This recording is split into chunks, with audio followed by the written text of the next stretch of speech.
a lot when just in everyday life. We in America have this saying, "How are you?" And people don't obviously answer honestly. When people say, "How are you?" we sort of mean it as like, "Hello," or "Nice to see you." Have you ever noticed that? Like you're at the cashier with someone and the cashier will be like, "Hey, how are you?" And you'll go, "Good, how are you?" And they'll go, "Good." And it's like, you're not actually saying how you are. You're just completely faking it. It's this weird exchange. Like, what if someone just answered honestly? Like, what if the cashier said to you, "How are you?" And you're like, "Actually, my back really hurts and I didn't have the best weekend, et cetera, et cetera." Someone would probably be very taken aback by that. So that's just to say No, thank you for your honesty. yeah, it used to bother me in life. I used to get upset with people saying "How are you?" and not really caring, and I was like, "Why are you asking if you don't really care?" I know Now it's just an American thing. I know, but now I answer honestly whenever possible, and it usually throws people off. They're like, "I didn't really want that much information, guy." You know, Well, we want the information, misinformation. We always want it from you. So, to start off the show today, I want to ask for some advice from you, my dear listeners. We've been doing this show for about a year and 4 months now, and it has gone by so fast. And those of you who have been with us know that we've done many different iterations of the show. And I'm sort of taking some time right now to contemplate what it is that you guys really like about this show.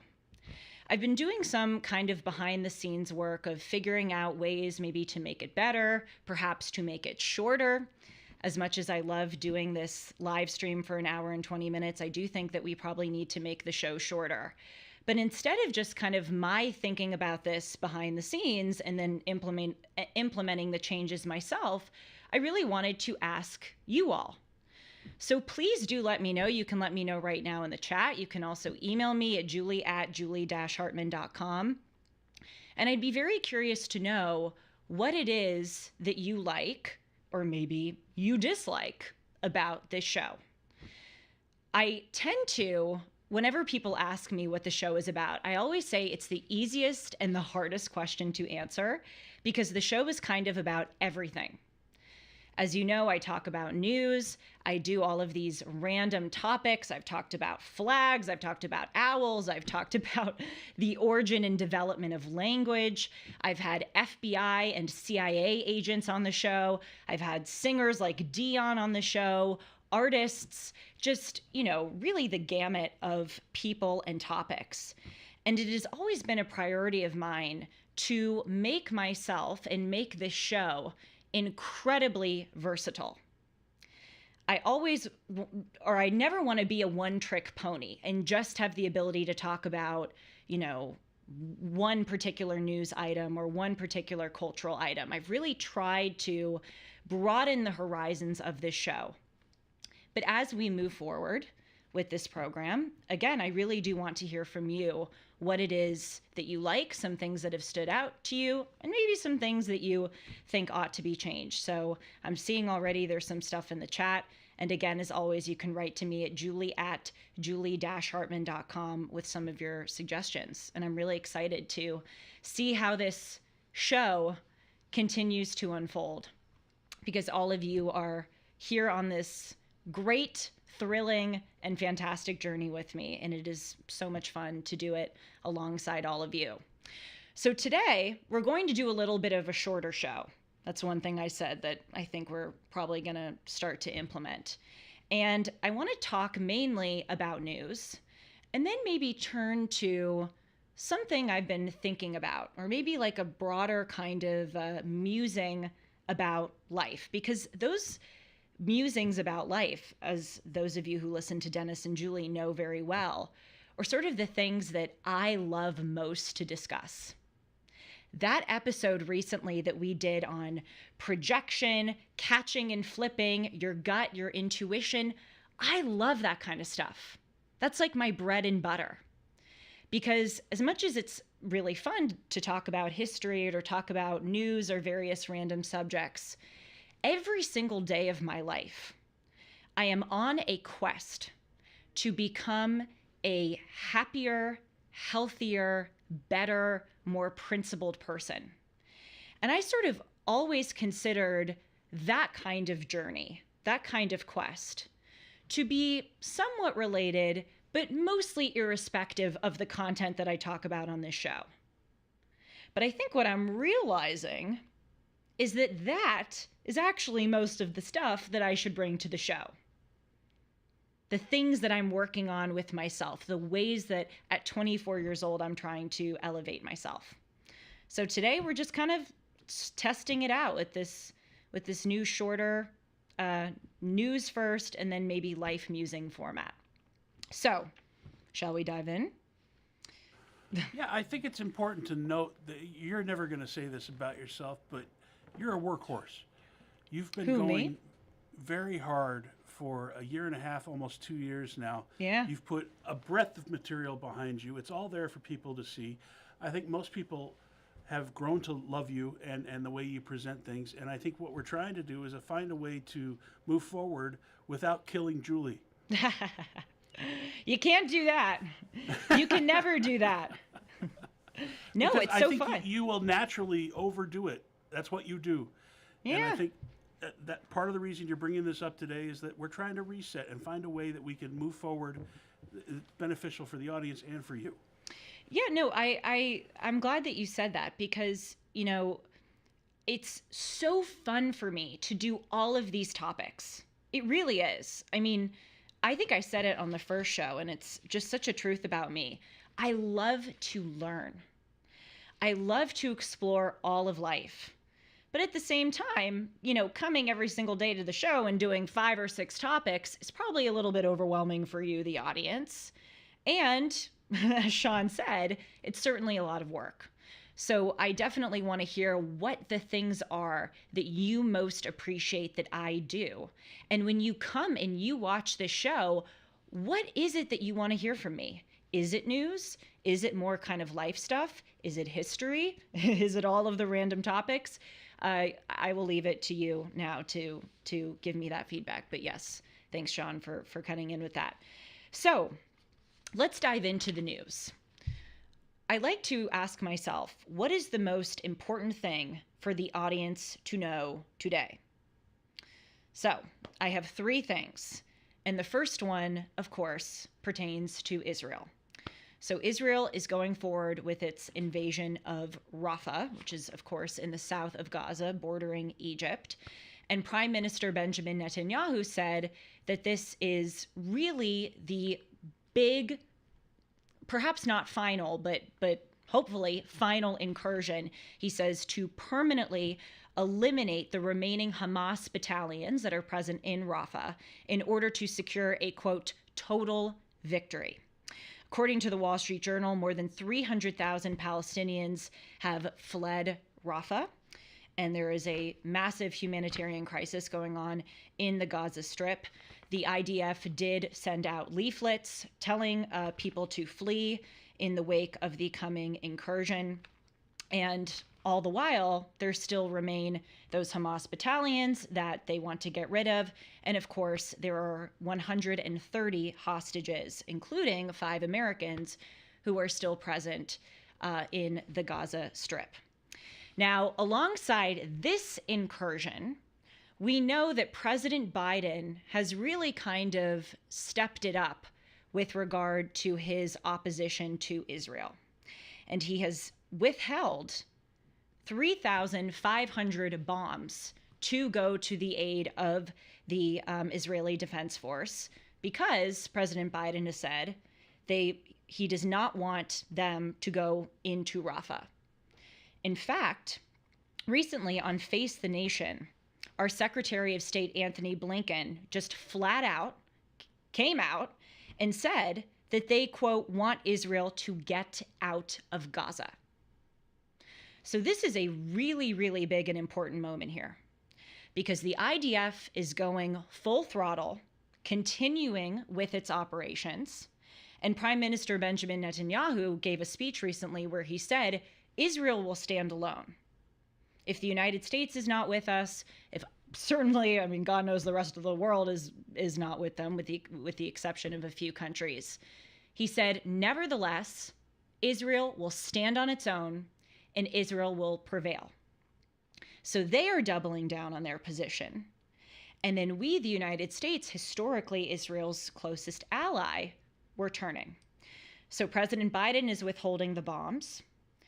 Secretary of State Anthony Blinken said that we, the United States, our position now is that we want Israel out of Gaza. And he went on by saying, quote, "You have to have a clear, credible plan to protect civilians, which we haven't seen.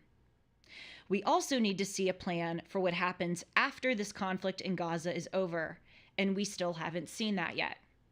Now, of course, Secretary of State Blinken and President Biden have proposed that the PLO, or the Palestinian Liberation Organization, take control of Gaza once the war is over.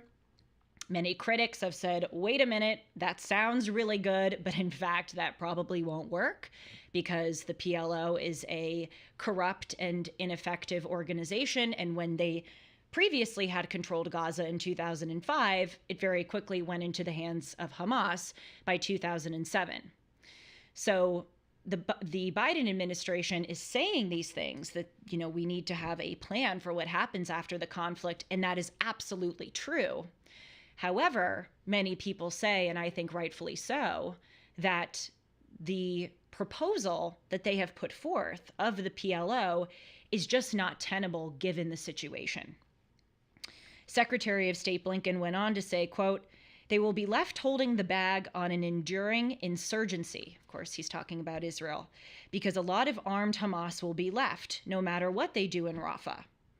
Or if they get out of Gaza, as we believe they need to, then you're going to have a vacuum, and a vacuum that's likely to be filled by chaos, by anarchy, and ultimately by Hamas again. Now that, in my judgment, is a very legitimate point, because the thing about the situation in Israel and in Gaza right now is that even if you get rid of every single member of Hamas, which we all hope Israel does, get rid of all of those evil, despicable terrorists. Even if you get rid of every single member of Hamas, the population largely is so radicalized to despise Israel. And on top of that, there are so many other forces, not only in the surrounding Muslim majority country world, but in the world in general, China, Russia, Turkey, who despise Israel. And so even if you get rid of Hamas, I do think it is a legitimate point that Secretary of State Anthony Blinken is raising, that there is going to be this vacuum, and just getting rid of Hamas does not appear to be a long-term solution to this very, very difficult predicament that Israel is in. He then went on finally to say that the Biden administration, quote, "has the same objective as Israel, which is to make sure that Hamas cannot govern Gaza again, but that they need to find a durable way of getting that done." On top of limiting the bombs or the weapons that are going to Israel, according to the Washington Post, the Biden administration has allegedly said to Israel that they will provide intelligence on where Hamas terrorists are located if Israel ceases its invasion of Rafah.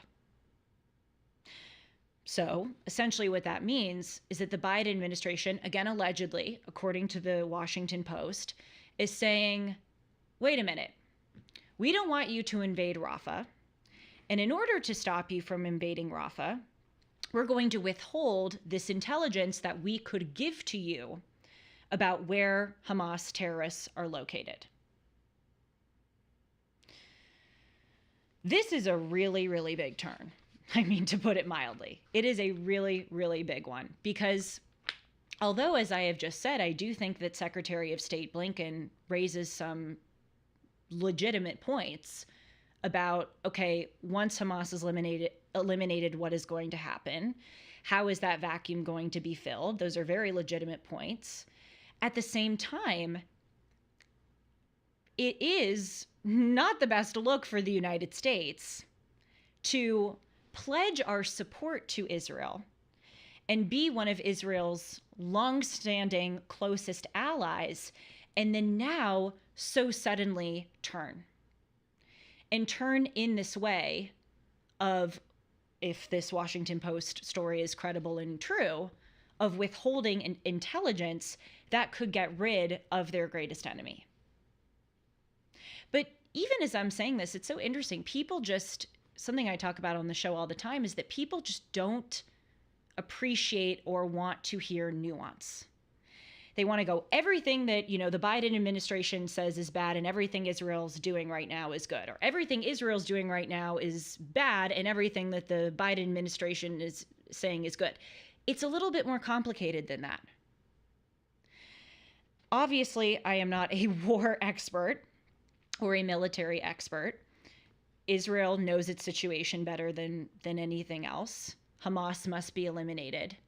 But it is, I think, a legitimate question to ask, what is the long-term plan here? I don't quite know. And I think it's also a legitimate question to ask, what does it say about our president that he is wiffle-waffling on this issue?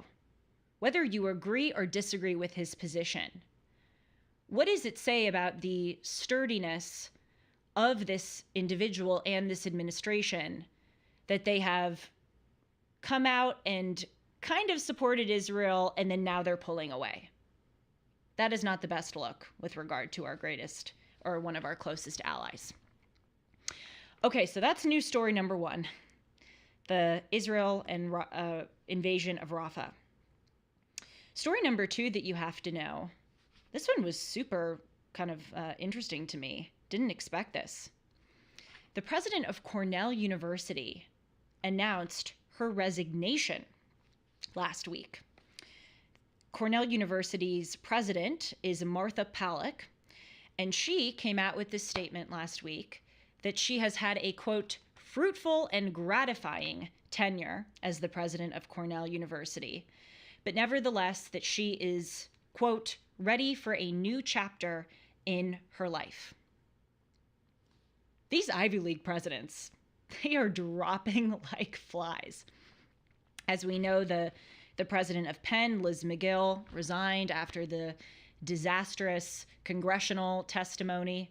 We know that the president of my alma mater, Claudine Gay, also resigned after the disastrous congressional testimony and also many allegations that she plagiarized several times. We also know that the president of Yale, before October 7th in September of 2023, said that he was planning on stepping down at the end of this year. And then now the Cornell president is coming out and saying, it's been fruitful and gratifying, but I'm ready for a new chapter. Now, of course, the Yale person is a little bit different because that happened before October 7th. But now we have a situation where there's going to be new leadership in half of the Ivy League universities. And when I see a story like this, I think this is fantastic. Because as we have been talking about on this show with regard to all of the, Palestine protests and the encampments and the arrests and the threats of suspension and expulsion, we are right now at a really critical moment in the history of our country. We are at a turning point with these graduations being canceled, with all of the aforementioned developments. And as bad and as ugly as it is on these university campuses, and as sort of rocky as the situation is, with here we see yet another president resigning, I think this is a wide open opportunity for these universities to recalibrate. And speaking of university presidents who are navigating this moment, if these universities want to consider how to recalibrate, I think that they should look no further than MIT President Sally Kornbluth. She has been absolutely amazing. I gotta say, I didn't really expect her to to take such bold action. One of the things that she did recently, as many of you may have seen, is that she decided to get rid of DEI faculty application statements. Apparently, and unsurprisingly at MIT, when you were applying for a faculty position, you had to write a diversity statement, your commitment to all of these, DEI principles. And Sally Kornbluth recently came out and said, we're getting rid of those. And the question that people asked her was, well, why are you making this decision? And her answer was so brave and so spot on. She just said, they don't work. Which is true. They don't work. And so in this moment, when we're seeing yet another president resign and we're seeing these kinds of things being shaken up, I think it's also really worthy of note to point out the good, to point out a president who is doing something right. And maybe these universities, as they're considering their new leadership, will look at that example of Sally Kornbluth. Because when one person does it, I think it makes it a lot easier for other presidents and other leaders to follow suit. What do you think, Sean? What do you think about this Cornell ousting? I agree with you. It's time for the universities to recalibrate. I don't know that they will. I mean, there's clearly a problem here where your education is more expensive than ever. It's more worthless than ever. Yeah. And with Biden forgiving student loans, it just seems like a never-ending cycle of paying more for getting less, and basically the government funneling money. That's what it is. It's a grand scheme to funnel money, and the only person that ends up paying is the taxpayer.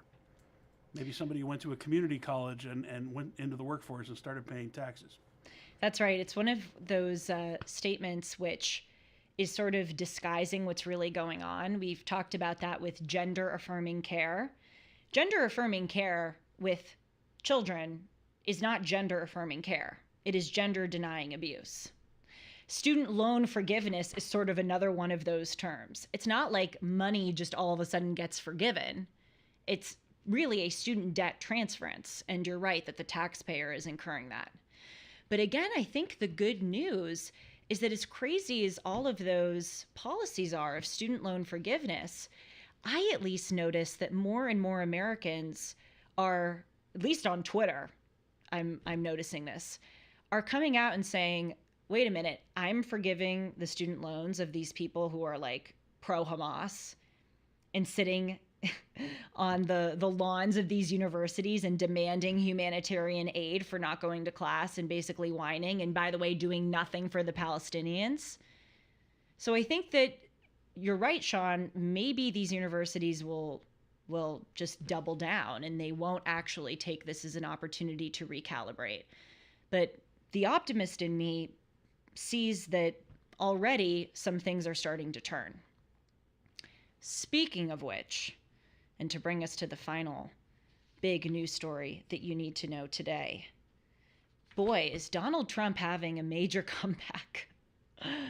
That guy right now, by many of the major polls, is appearing to be gliding right into a second term come this November. Now, of course, we can't get ahead of ourselves here. There is a significant amount of time between now and November, and you never know what could happen. But if the election were today, it really does appear that Donald Trump would win. We saw this weekend, for instance, that there were 100,000 people, it's amazing, gathered for that rally of his in New Jersey. And this morning, according to the Daily Wire, yet another New York Times poll came out. They partnered with the Philadelphia Inquirer and Siena College. And they have found that Donald Trump is now ahead in 5 out of the 6 major swing states. So we see that according to this poll, as reported by the Daily Wire, Donald Trump has a 13 percentage point increase over Joe Biden in the swing state of Nevada, 6 points in Arizona, 9 points in Georgia, 3 points in Pennsylvania, 1 point in Wisconsin, and then the sixth state where right now it appears that President Trump is not leading over President Biden is in Michigan. But even then, it's a little lead that Joe Biden has over Donald Trump, just 1 percentage point in the state of Michigan. That is fantastic for him. And these are big percentage points, especially in Nevada, 13. My gosh, yes. Yes, my dear, cut in. It's not only fantastic, it's historical. This happened in 1968. And you had all the protests on campus, and who got elected? Richard Nixon. So there is precedent to people seeing this and not liking it and voting the other way. So this really has to be worrying the Biden administration and people on the left that these protests aren't serving anyone, really, truly. Right. They're causing disruptions. And in the past, when this happened, the Republican candidate was elected. Period. Well, recently on the show, I did a kind of survey of Donald Trump's recent interview with Time magazine, where he talked about, dozens and dozens of issues, and we just profiled 3 of them. And if there's one thing that I was taking away from that interview, and this is not always the case with Donald Trump, but it appears really recently that this is the case, it's that he really is positioning himself as not so much a conservative candidate, but just a common sense candidate. He's just talking about closing the border, about getting rid of these, the student loan forgiveness. He's been extremely moderate on abortion. You can agree or disagree with his position on abortion, but he's essentially saying he thought that the 6-week ban in Florida was too stringent and that he thinks that this issue should go back to the states. He recently came out and said that he thinks that President Biden's recent overhaul of Title IX is terrible and that when he gets into office, he will reverse it. Again, these are not, in my view, so much conservative things as they are just common sense things. He also said recently, he said this line, like, we're going to make our cities better. We're going to restore the American city to be a safe and prosperous place. Like, are you telling me that that's a Republican point of view? That's just a commonsensical point of view. And so when we see these polls, every single time, it just appears that Donald Trump is growing in support. What many on the left fail to realize is that it's not so much that there is this insurgency of conservatism as there is of this insurgency of just wanting life to get back to normal. And Donald Trump, for many, appears to be the best shot of having that happen. But even if you go back to the old New York Times Siena poll, these numbers are just so unbelievable. I think this was coming for a long time, but still these numbers, if they are accurate, are very encouraging. Just to remind everyone, right now, among the Black vote, President Biden, this is according to the New York Times Siena poll about 2 months ago, he has 66% compared with Donald Trump's 23%. Now remember, in the 2020 election, President Biden had 92% of the Black vote, whereas Donald Trump had 3%. So Donald Trump has gone from 3 all the way up to 23, whereas President Biden has gone from 92 down to 66. That's literally unprecedented. To give you another example, Donald Trump is leading among Latinos right now, 66% versus Joe Biden, 60%. And that shows you, that dispels what Joy Reid and others on MSNBC and other people in the mainstream media would say, oh my gosh, this country is so white supremacist. All these people are, going to vote for Donald Trump to give credence to their insidious white supremacy. This proves them wrong and proves my point right. That it's certainly not about white supremacy. That's the most ridiculous thing ever, but it's it's not even about conservatism. It's about just wanting to restore normalcy. So let's hope he does it, right? Yeah, I think the American people are tired. They're tired of being lied to. They're tired of paying taxes and seeing no results. It doesn't matter what side of the aisle you're on, you're sick of this stuff. And I think we're in a unique position. I don't know how many times this has happened in history where both candidates have been president. We know Yes.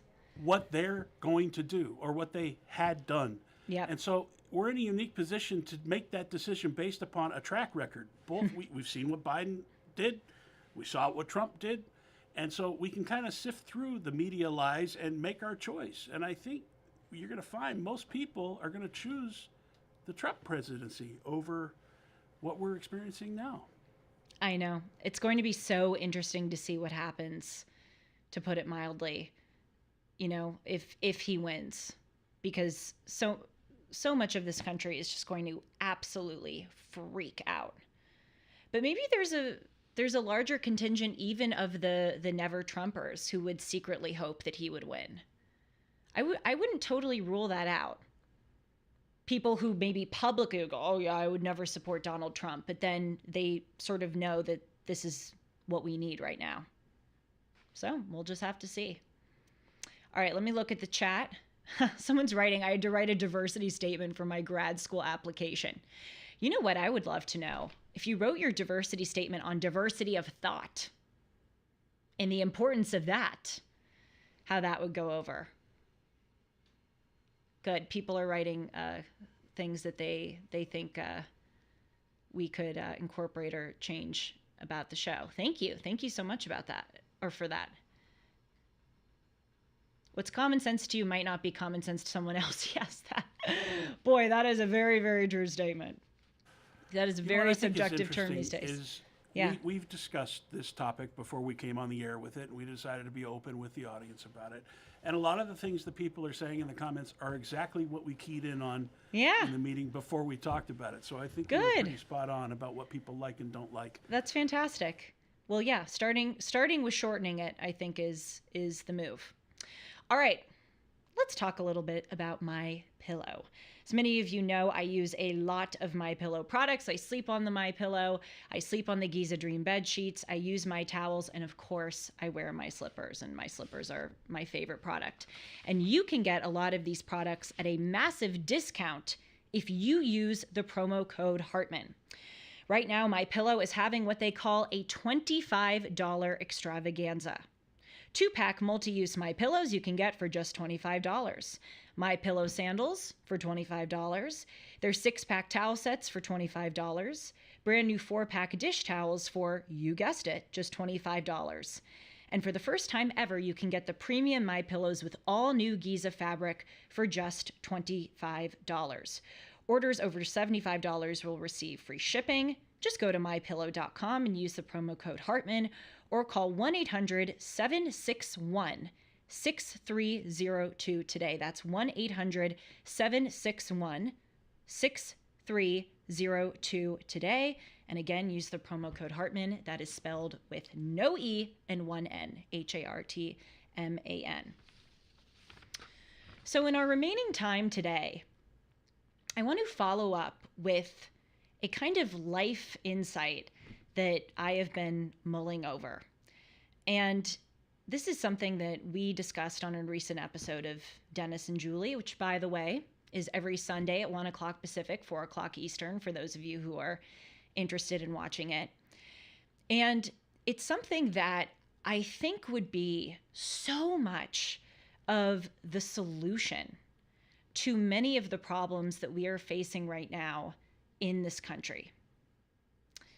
Not just with, the radicalism that we see in schools, but also sort of a general malaise, especially among people my age. I read these polls over and over of people my age who talk about their lack of hope for the future, or their lack of community, or fearing what is going to go on with the future of this country. And not just in my generation, but more generally, we see a lot of those sentiments being expressed, of people just sort of generally feeling kind of, again, fearful of the future and alienated from one another. And so on Dennis and Julie recently, we were talking about how we operate on that show. And I said this insight that I've been thinking so much about, which is that when I go on Dennis and Julie, I don't always know exactly what it is that I am going to say. Or sometimes when I come into Dennis and Julie, I have a little bit of an insight that's maybe 50 or 60% of the way there, in terms of how I've thought it through. And sometimes literally on the air, I will just throw out an idea for Dennis's consideration, or I will throw out a theory on the subject that we are discussing. And I'll just kind of see what happens. And we'll engage in a discussion about it. Dennis will challenge me. I'll challenge Dennis. And then by the end of the episode, I find that maybe I've changed my opinion a little bit on the topic, or that I've even developed that theory even more. And I have to tell you what an immense blessing that is, doing that on Dennis and Julie, having the freedom to push the boundaries of my thoughts and opinions on various subjects. And I think this is kind of a cultural change that we really need in this country, and something that we should just talk more about. There's a culture on college campuses, and again, as I say more generally, of when people say their opinion, others take that to be their affirmative position on that subject in perpetuity. And I remember when I would be in the classroom, I would see this all of the time, where we would sit around and be discussing a certain subject.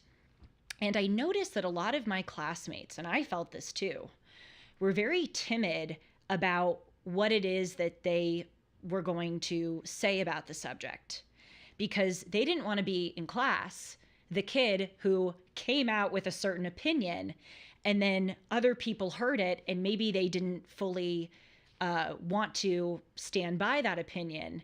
But then they thought that because they said it, everyone would think that forever that was the position that they had on the subject. And so what a lot of people do is then in turn, they kind of shrink in and they don't speak out because they don't want to be branded as a person with that certain opinion. And that is such a sad and I think unproductive element of American culture that we've adopted. Think about what people write online. And I know this is a little bit, again, kind of sacrilege to say because of this culture we live in. But, people are always held to account for the things that they write online. And of course, if people write horrible things, like truly bigoted, terrible stuff, then they should be held to account for what they say online or what they say in person. But think about this cancel culture that we have, where we take a comment that people wrote on a post, or we take, a private message that someone sent, or a statement that someone made on the air, and we expose it and we attribute it to them like it's their, again, affirmative, permanent position on that matter. And something that I've just been thinking about lately is that is BS. We have to get rid of that way of doing things. We have to give people the freedom to say what they want to say and maybe sometimes be wrong, and give people the opportunity to apologize if they're wrong. Again, not just in the university setting in the classroom, but just generally in social media, the way that people interact in the workplace. There is this really, really intense cancel culture of taking people's opinions as their affirmative stances forever on the subject. And what if we all just considered opening ourselves up a little bit? Because the only way that you actually learn and you actually evolve is if sometimes you do say something and it is wrong and you regret it, or someone can push back on you, and then you have the opportunity to change. What do you think? Agree, disagree? I have an example recently of that when Yeah. when you caught me when I was tired and I went off about the British monarchy and I thought about it and I recalibrated my answer. I did some research and I realized that going off half cocked about that was not the best thing. I still hold a lot of the opinion that I had, but I also acknowledge that there's some great things that have happened because of the Queen and the way things went. And I know you weren't looking for a specific example, but No, I love that. I think yeah, that's a really good one.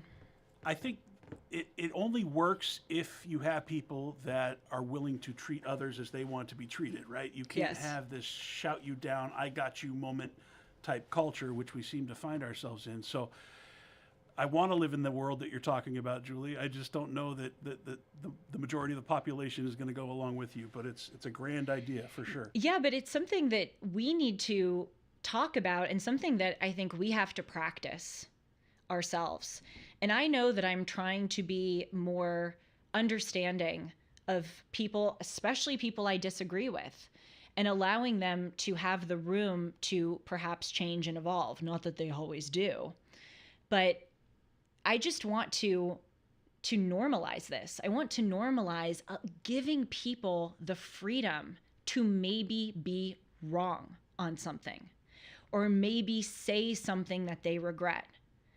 I want to be a defender of that kind of way of being. And that doesn't mean that you give people full license to say reckless, terrible things.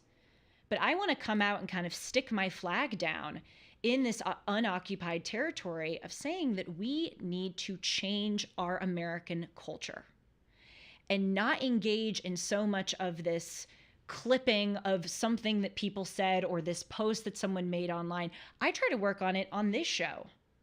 Really.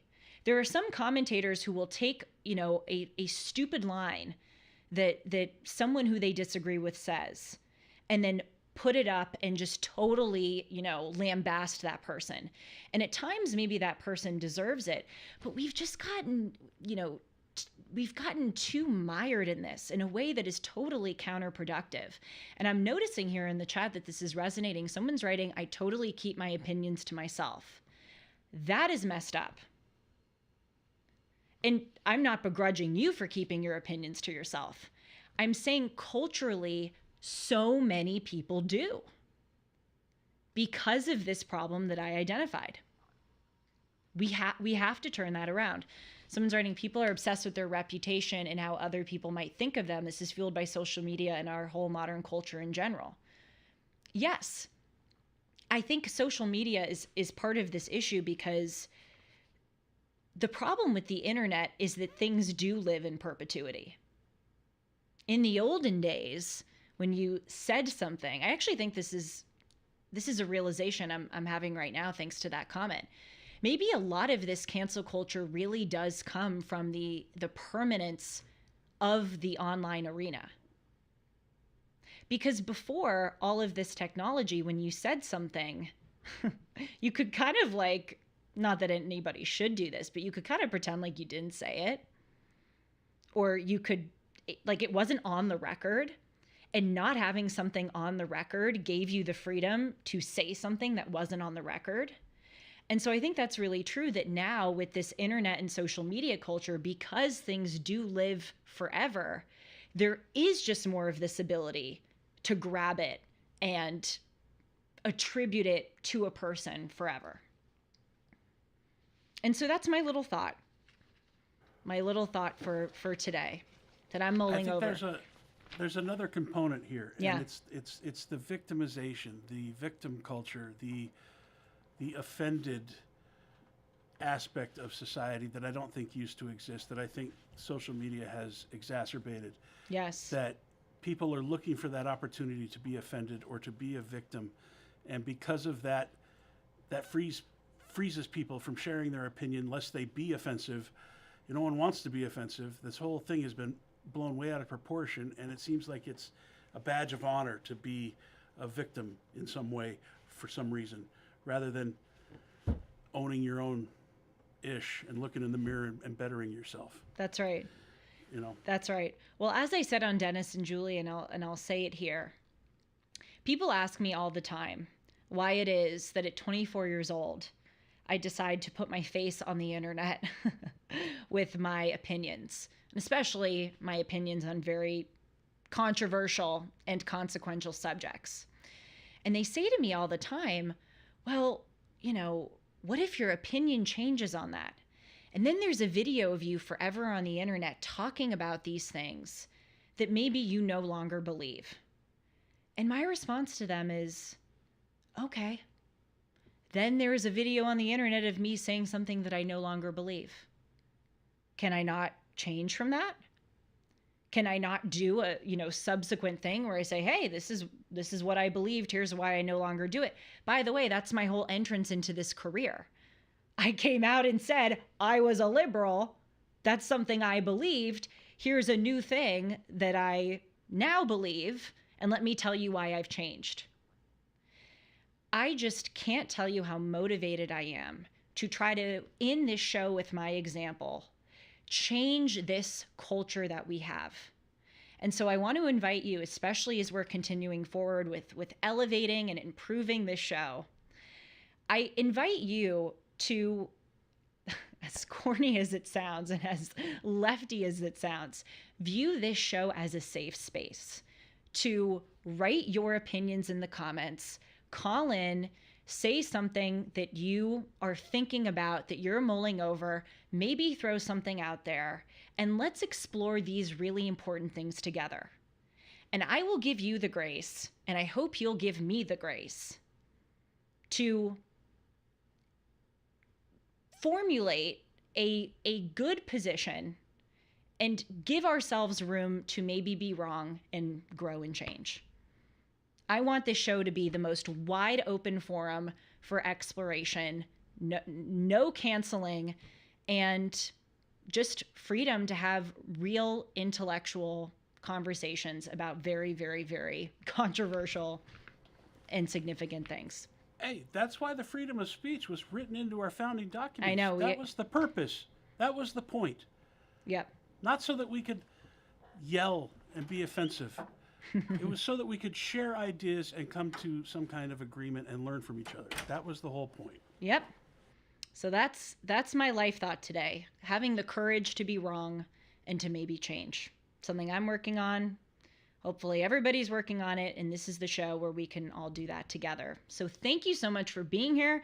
So much for the shorter format. I mean, it's a little shorter. We cut it down by 20 minutes, but hopefully it will be a little shorter going forward. And I thank you all so much for what you wrote in the chat. I will read it. And again, please do email me at julie@julie-hartman.com. You can also follow me on Instagram and Twitter at Julie R. Hartman. And I'm very excited to see how this grows and all of the great things that we'll talk about together. So thank you. Take care. See you soon.